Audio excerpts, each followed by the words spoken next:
Au comité scientifique de venir donc à la tribune avec mesdames qui ont participé aux travaux concernant la restauration de la chapelle.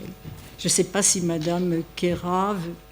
Tout à fait. Madame Kera et Madame Espinasse vont commenter quelques photos de la rénovation qui a été menée à Rancourt. Et ensuite, on aura un temps de questions avant la conclusion de Monsieur Jacques Frémaux. Simplement une intervention très rapide parce qu'on est un peu pris par le temps. On voulait vous présenter en quelques minutes justement tout le chantier de restauration de la chapelle du Souvenir français à Rancourt, entre Rancourt et Buchavenbergen, et qui sera inauguré samedi prochain, donc le 22 octobre 2022, qui célèbre en fait le centenaire de l'inauguration de la chapelle en 1922. Et d'ailleurs, si jamais certains d'entre vous sont intéressés, le Souvenir français met à disposition un bus à 7h du matin, à 7h30, au départ de Paris. Donc n'hésitez pas à me faire signe en fin de journée si vous êtes intéressés pour participer à cette inauguration qui se déroulera toute la journée. Quelques documents du coup d'archives sur la chapelle du Souvenir français. Je voulais surtout que ce soit Madame Kera qui a suivi le projet depuis le début, qui commente un petit peu tous ces documents d'archives qui présentent la chapelle donc, du Souvenir français. Donc je vous en prie, Madame Kera, allez-y. Bonjour à tout le monde, merci de nous accueillir, nous le Souvenir français. C'est vrai que nous sommes très concernés par la chapelle. On vous a dit tout à l'heure qu'elle avait été donnée par la famille Dubos en 1937. Alors la famille Dubos, c'est une famille un petit peu particulière. Madame Dubos, la maman, est une Américaine, Johnson, et elle a donc épousé Monsieur Dubos. Leur fils s'est battu dans la Somme, cette fameuse bataille de la Somme qui se trouve aux alentours de Rancourt, Buchavenbergen, Sailly-Sailly-Selles, le Bois-Saint-Vaast. Ça a été quelque chose d'absolument affreux et abominable. Et leur fils, qui était lieutenant, était à la tête d'un régiment, le 96e régiment. Et il avait cette volonté depuis toujours. Il avait fait déjà plusieurs apparitions dans d'autres situations, où il avait d'ailleurs été blessé en Artois. Et c'était vraiment un jeune, et il avait vraiment envie d'emmener ses hommes à la bataille. Donc il est vraiment mort à la tête de ses hommes sur Rancourt. Et la maman, c'est vraiment une histoire de mère, hein, c'est vraiment les femmes là qui sont concernées dans la chapelle de Rancourt, a décidé, après avoir fait retrouver son corps par un architecte et quelqu'un d'autre qui était à la recherche justement du fils perdu, de créer une chapelle. Et en fait, de chapelle, comme vous l'avez peut-être vu tout à l'heure, elle a plutôt l'allure d'une église qu'une chapelle, parce qu'à l'origine, quand il a été question de penser à faire une mémoire pour le fils et ses camarades combattants, hein, il ne faut pas dire que ce n'est que pour Jean Dubos, c'est aussi pour les combattants qui l'ont accompagné. Il était question de faire quelque chose d'absolument colossal, une énorme église qui remplace les autres églises, notamment de Rancourt, qui avaient été détruites, et de faire une lanterne des morts. Ça a été évoqué tout à l'heure. Vous l'avez peut-être mis là, ici, voilà. Vous la voyez, ici. Et donc, quelque chose, un monument commémoratif vraiment colossal. C'était magnifique. Alors, vous vous doutez que dans ce cas-là, il faut faire appel à des fonds. Et comme c'est une famille américaine et française, donc les fonds sont venus de toutes les banques et bienvenus. Néanmoins, il a manqué de l'argent. Et donc, on s'en est tenu à la chapelle. Laquelle chapelle, là vous n'avez peut-être pas bien vu, mais la flèche n'est pas du bon côté, elle est côté rue pour les gens qui y vont et non pas à l'arrière comme elle avait été prévue. Donc la maman s'est battue pour qu'il y ait la création de cette chapelle, et elle est construite sur le corps de son fils, de Jean Dubos. Ils l'ont recherché, ils l'ont retrouvé, là où ils l'ont retrouvé pratiquement un an après en parfait état, par son, comment pourrait-on dire, celui qui l'a accompagné pendant la guerre. Et ils ont décidé de le refaire. Donc quand vous allez dans cette chapelle, vous avez un premier choc. Vous entrez, et si vous voulez aller jusqu'au cœur, vous êtes obligé de marcher sur le corps de Jean Dubos. Parce qu'il est à l'entrée, vous ne l'avez pas remis, voilà, il est ici. mort en septembre 16, donc à la tête de son régiment avec ses camarades. Donc c'est vraiment quelque chose d'extraordinaire. Malheureusement, la maman est morte, figurez-vous, de la fièvre espagnole. Elle n'a pas vu l'achèvement de cette chapelle, elle n'a pas vu la continuité extraordinaire qui s'est faite. Évidemment, quand il y a eu l'inauguration en 1922, je ne me trompe pas là tout d'un coup, puisqu'on fait le centenaire là dans quelques jours, ça a été quelque chose de phénoménal sur la région. Il y a eu énormément de déplacements. Songez qu'il y avait plus de 100 000 personnes à cette époque-là, à cette date-là, hein. Donc voilà, et vous avez en plus dans cette chapelle un caractère architectural assez exceptionnel, avec des vitraux de la famille des frères. Vous les avez, voilà, ils sont là. Est-ce qu'on a le nom des frères des arts? Non, on ne les a pas. Et on parlait tout à l'heure également des prêtres religieux, et il se trouve que celui qui a fait ces magnifiques vitraux que vous voyez, a fait également les vitraux de la chapelle qui se trouve à Paris 16e arrondissement, où il y a les orphelins d'Auteuil, qui a été l'œuvre du père Brottier. Et donc, ça m'a permis, moi, de faire un rapprochement, de mettre les deux choses, comme quoi on pouvait avoir des gens qui se sont intéressés, notamment aux personnages d'Afrique, parce que le père Brottier avait des missions en Afrique, et les orphelins d'Auteuil, par exemple, également, ont apporté leurs connaissances en matière de menuiserie, notamment, et c'est eux qui ont participer à la construction de la magnifique cathédrale de Dakar. Donc, c'est vous dire que déjà le lien fortement impliqué à l'époque. Hein. Il y avait de toute façon un très grand respect, un très grand amour pour les gens qui étaient venus de très très loin se battre aux côtés de nos soldats français.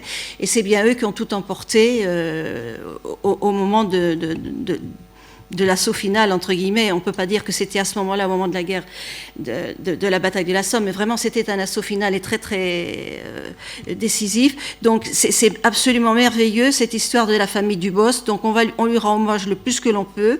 Nous respectons le côté sacralisé de la chapelle. Nous n'avons absolument pas choisi qu'elle soit désacralisée. Et nous avons quand même créé à l'intérieur de cette chapelle, qui est vaste, hein, vous le verrez, j'espère vraiment que vous pourrez y aller, toute une partie qui est réservée donc à la création de ce centre d'interprétation de toutes les religions dans la Première Guerre. Et là, il y aura beaucoup de choses à faire et à découvrir. Voilà, j'espère vous avoir séduit et vous avoir donné envie d'aller à Rennecourt. Alors, elle est une situation exceptionnelle. Elle trône, elle est exaucée au-dessus de 3 nécropoles. La nécropole française de Rennecourt, qui est la plus grande en Picardie. En face, on vous l'a dit tout à l'heure, la nécropole allemande, et un tout petit carré, un petit mouchoir de poche, ce sont les Britanniques. Et elle les embrasse comme une mère embrasserait ses enfants qui sont morts pour elle. Oui, je vais dire 2-3 mots, non pas sur la chapelle, Madame Kera en a très bien parlé, je vous incite vraiment à aller visiter. Le site est assez vraiment remarquable, et on aperçoit les autres, le cimetière allemand et le cimetière britannique qui sont vraiment à proximité. C'est vraiment une particularité de Rennecourt. La deuxième chose, c'est sur la partie d'exposition semi-permanente. Et là, je remercie vraiment publiquement, je l'ai fait par mail, mais je remercie encore publiquement Alexandrine Espinasse, qui a fait un travail remarquable, on peut l'applaudir, pour récupérer, trouver des objets, les identifier, faire les cartels, vraiment superbe. Ce parcours muséographique comprend des panneaux. On a été toute une équipe à préparer ces panneaux. Je crois qu'on a terminé en plein confinement. Ils avaient envoyé au Souvenir Français en plein confinement. Et donc c'est 12 panneaux. C'était une idée de Serge Barcellini que j'ai trouvé une bonne idée. 12 thèmes. Alors, je ne vais pas vous les identifier, les rappeler tous, mais bon, il y a l'entrée en guerre, la sortie de guerre, les morts, la participation des colonies. Alors, tout sous l'angle du fait religieux dans la Première Guerre mondiale. Et alors, évidemment, initialement, on voulait faire une vitrine, un panneau et une vitrine, mais c'est très difficile de trouver des objets pour illustrer tous les propos. Surtout, on a vu là les différents exposés de cet après-midi. Les objets, on en a quelques-uns, mais c'est pas énormément, pas beaucoup. Et ça ne correspond pas nécessairement non plus à toutes les confessions, toutes les religions de la même manière. Donc il a fallu faire des choix. C'est pour ça qu'on a réduit le nombre de vitrines en fonction des collections qu'on a pu trouver, des objets qu'on a pu trouver, et puis les panneaux explicatifs. On pourrait lire en vous rendant sur place. Alors l'essentiel de ce parcours muséographique, normalement, devrait se tenir dans l'ancienne sacristie. Au départ, il devait être un petit peu plus ambitieux, mais effectivement, comme on n'avait pas des objets pour évoquer toutes les religions, on a un peu réduit cette dimension. Mais voilà, ça reste néanmoins extrêmement intéressant. Et je vous incite à venir la semaine prochaine à l'inauguration. Et sinon, à visiter. Alors, vous avez le droit d'y aller au beau jour. Ce sera ouvert à partir du 15 avril. Voilà, pour 6 mois. Et c'est donc une ouverture estivale. Voilà, quelques éléments de précision. Est-ce qu'il y a des questions, des remarques? Ça y est, j'attendais que... Je sais pas, une première question. Oui, je voulais poser une première question. J'attendais que les uns et les autres s'installent. Je voulais revenir sur la question des objets, parce que j'étais étonnée que vous ne fassiez pas du tout allusion à tous les objets qui sont liés au culte de Sainte Thérèse de Lisieux, enfin qui n'était pas encore d'ailleurs sainte, puisque Thérèse de Lisieux, puisqu'il y a eu quand même énormément d'images qui ont été distribuées dans les tranchées. L'Église a fait toute une communication autour de Thérèse, la protectrice des poilus, donc des images, des médailles, des petits bouts de reliques aussi. Moi, je sais que mon arrière-grand-père, il disait qu'il avait un petit bout de relique sur la poitrine, et comme vous y faisiez allusion, il dit qu'il a survécu donc grâce à cette protection. Donc c'est tous ces objets. Tout à l'heure, d'ailleurs, on voyait à Rancourt, dans les vitraux, il y avait Sainte Thérèse de Lisieux là, qui était. Donc c'est important. Et en plus, donc après, donc ces objets, alors où ils sont restés dans les familles. Effectivement, moi j'ai toujours le petit bout là de la petite parcelle de tissu, donc de mon arrière-grand-père. Mais beaucoup de soldats aussi ont rendu au Carmel de Lisieux des objets de culte. Et il y a, alors c'est privé, on peut pas y aller, c'est pas un musée, mais un musée public, mais si vous demandez l'autorisation, vous pouvez aller au Carmel de Lisieux, voir tous les objets que les religieuses possèdent actuellement. C'est une collection d'une très très très grande richesse. Et il y a énormément d'ex-voto. Donc voilà, en tant qu'historien, vous pouvez demander d'aller les voir. C'est quelque chose donc d'important qui n'est pas très très connu. Ok, merci. Merci beaucoup pour votre intervention, notamment pour la dernière remarque. Après, concernant ce que j'ai dit, je me suis principalement centré sur les objets que les soldats ont découverts dans les ruines. Après, c'est vrai que durant la guerre, il y a eu une diffusion très importante d'objets religieux, notamment liés à Sainte Thérèse, pour que les soldats puissent continuer à prier, peut-être espérer d'avoir une protection. Mais ces objets-là, je l'ai évoqué, mais vraiment un tout petit peu dans le contexte de tous ces objets miraculeux, de dévotion, que les soldats emmenaient depuis chez eux. Mais moi, je m'étais vraiment concentré sur les objets découverts sur le champ de bataille. C'est comme ça que je fais la petite réponse. Et pour ce qui concerne l'Historia, nous n'avons que quelques petits objets Jeanne d'Arc, mais pas de Thérèse de Lisieux. C'est comme cela, c'est l'histoire des collections, c'est par rapport à ce que l'on trouve, ce que l'on nous donne, ce qui est constitué dans des lots de manuscrits, de petits objets qu'on nous donne. Mais non, je suis désolée, rien sur Thérèse de Lisieux. D'Arc, j'ajouterais qu'il y a un cimetière à Plaine, dans les Vosges, qui a une magnifique statue de Jeanne d'Arc au milieu du cimetière. C'est le seul monument de Jeanne d'Arc au milieu d'un cimetière que je connaisse. Bonjour à tous. Merci de me donner la parole. Véronique Jasmin. Je vous félicite pour cette table ronde sur le sujet du patrimoine religieux. C'était un sujet vraiment passionnant. Effectivement, la mémoire de nos ancêtres, le souvenir mérite d'être préservé. Ma question est, est-ce que la spiritualité et la religion des combattants étaient libres ou bien imposées? Et là, je vais simplement approfondir avec une sous-question. Là, je vais faire référence à la religion des ancêtres, le culte animiste. Est-ce qu'il y a des objets de dévotion, de statuettes? Est-ce que vous avez des témoignages, des choses comme ça? Excusez-moi pour ce parti pris pour les ancêtres africains. Merci. Alors, je vais juste répondre. À ma connaissance, très peu. Enfin, il y a plus d'objets qu'on retrouve sur les combattants catholiques. notamment des petits objets qui étaient conservés au niveau du linge de corps, parce que les soldats n'avaient pas le droit au front de montrer leur religion. Donc après, il y a eu toute une évolution sur la dévotion au front, avec les messes de tranchées, tout ça. Par rapport au niveau des musulmans et autres, notamment tirailleurs sénégalais, tout ça, enfin les gens d'Afrique, même en archéologie, parce que moi je fonctionne beaucoup avec les archéologues qui travaillent sur la Grande Guerre, il n'y a pas eu, à ma connaissance, d'objets retrouvés pour ces combattants. Voilà, après je laisse la parole à... Merci bien.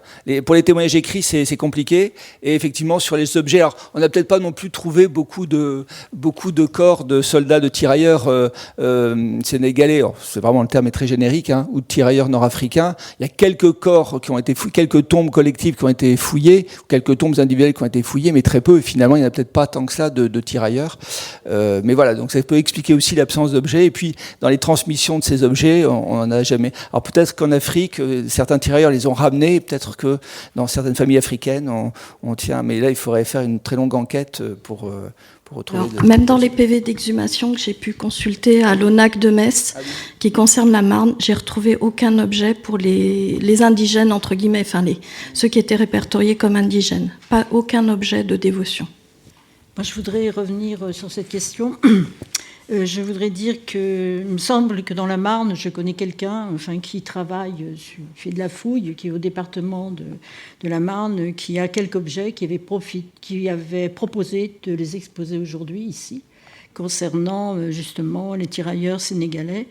Parce que c'est vrai qu'il n'y a pas eu souvent de fouilles, mais il y a beaucoup de choses dans les forêts de la montagne de Reims, puisqu'ils ont combattu autour de Reims énormément.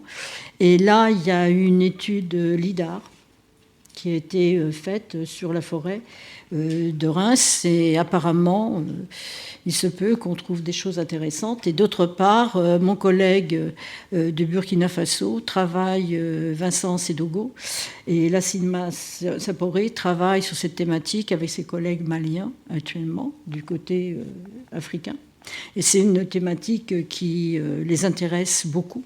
Donc, je dois rencontrer prochainement la personne qui est responsable du LIDAR à Reims, et on doit organiser des réunions de travail sur l'interprétation, le rendu, qui paraît à première vue très intéressant de cette campagne qui a été faite sur la montagne, où ils ont combattu énormément aux portes de Reims.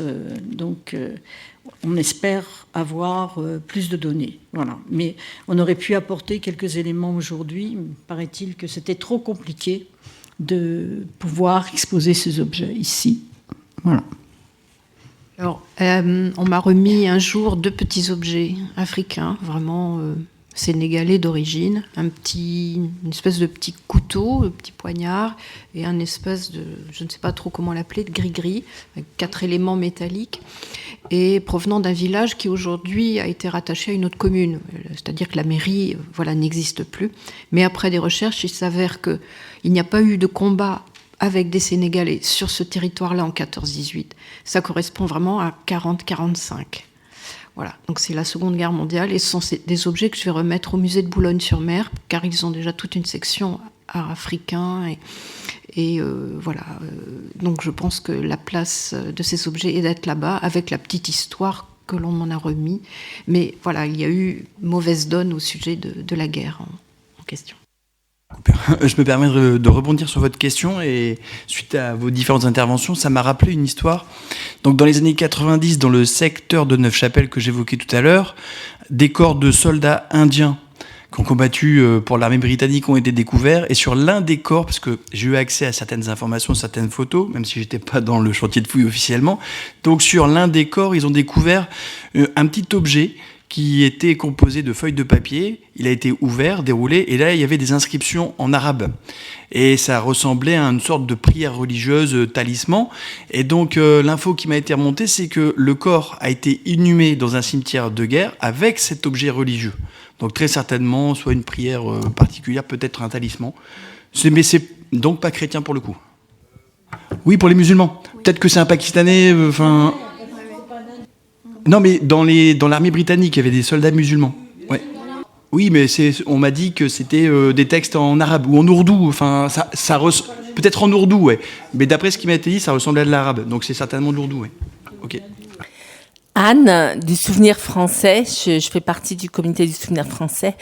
Je m'adresse à la docteure en recherche Léa. Voilà, parce que j'ai une question très intéressante à propos des chapelles. Je voulais savoir pourquoi on édifiait des chapelles, en fait, pour ceux qui connaissent pas du tout les chapelles, etc. Bon, moi, je connais un petit peu, mais enfin, et pourquoi on édifie des chapelles et quel est leur but d'édifier des chapelles et comment elles sont vues par d'autres personnes qui ne perçoivent pas forcément les chapelles dans la religion. Merci beaucoup. Merci pour votre question. Donc Cléa, et je ne suis pas encore docteur, je suis doctorant, mais merci. Donc c'était un peu ce que j'expliquais. Les chapelles, elles étaient... Après, votre question, elle est à contextualiser. Est-ce que c'est au moment de leur inauguration, de leur construction? Est-ce que c'est au moment de leur protection? Est-ce que c'est aujourd'hui? La façon dont on les considère, les chapelles, il n'y a pas global. Ça évolue vraiment au fur et à mesure du temps, bien sûr. Donc, en fait, d'emblée, je pense que ces chapelles, elles ont une valeur mémorielle puisqu'elles ont été construites en ce sens. Et c'est pour ça, d'ailleurs, qu'on les appelle dans l'historiographie, ou quand ce n'est pas le cas, c'est moi qui leur ai donné ce nom de chapelle mémoriale. Et après, oui, elles ont évidemment une reconnaissance de cette valeur mémoriale. Cette reconnaissance, elle a évolué au cours du temps, mais elle s'est amplifiée puisque, avec les commémorations successives qui a pu avoir lieu dans ces différents événements que relataient notamment mes collègues, elles ont eu leur valeur mémoriale s'est amplifiée, mais aussi leur reconnaissance culturelle, puisque ce sont donc des lieux dans lesquels on se rend, que l'on visite. Et une fois qu'elles ont été patrimonialisées et a priori inscrites ou classées, c'est pas tout à fait vrai ce que je vais dire, mais à partir de là, on ne peut plus vraiment remettre en cause ces valeurs. Voilà. Il y a des chapelles qui ont été reconstruites. Oui, parce que ça, vous n'en avez pas parlé. Pas du tout. Donc, je tiens à le souligner. C'est par exemple la chapelle de la Rasée, chapelle magnifique, avec des magnifiques vitraux, qui a servi, des chapelles qui ont servi d'ambulance. Ou des églises, ambulances, comme l'église de la Garde, avec des vitraux qui racontent l'histoire de la bataille. Et ça aussi, ce sont des éléments importants. Qu'est-ce que la patrimonialisation? Autre question. Est-ce que c'est une inscription? Pour moi, non. La patrimonialisation, c'est l'appropriation par la population, par les visiteurs, c'est-à-dire leur désir de faire vivre ce monument. Parce que donner un classement, c'est bien.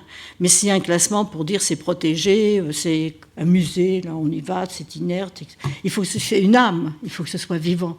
Et ça, je crois que c'est un aspect très important de la patrimonialisation qu'il faut prendre en compte.